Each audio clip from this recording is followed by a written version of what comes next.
আপনার এসএমএস কিন্তু automatic send হবে। হোয়াটসঅ্যাপের মধ্যে আপনারা কিন্তু আপনাদের ফ্রেন্ডের সাথে অথবা প্রিয় মানুষের সাথে কিন্তু মজা করতে পারবেন যদি আপনারা এই ট্রিক্সটি শিখে রাখেন। চলুন দেখিয়ে দিচ্ছি। সর্বপ্রথম আপনারা আপনাদের ফোনের প্লে স্টোরটি ওপেন করবেন। ওপেন করার পর এই যে অটো ক্লিকার যে অ্যাপসটি দেখতে পাচ্ছেন এটা আপনারা ইনস্টল করে নেবেন। নেওয়ার পর আপনারা এটা ওপেন করবেন। ওপেন করার পর এটাকে ওকে করে দেবেন। দেওয়ার পর এই যে ডাউনলোড অ্যাপস এখানে আপনারা ক্লিক করবেন। ক্লিক করার পর এই যে অটো ক্লিকার এটা ক্লিক করবেন।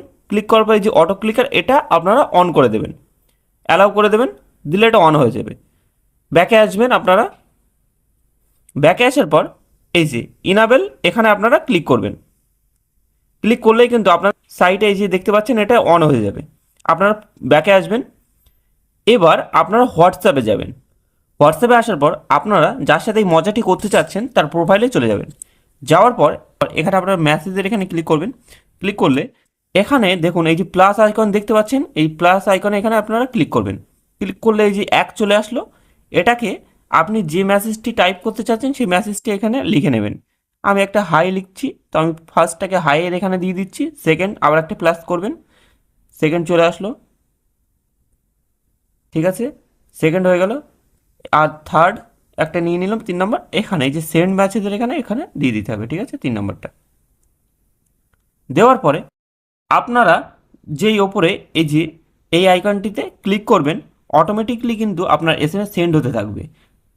এই দেখুন আপনার এসএমএস কিন্তু অটোমেটিক সেন্ড হবে।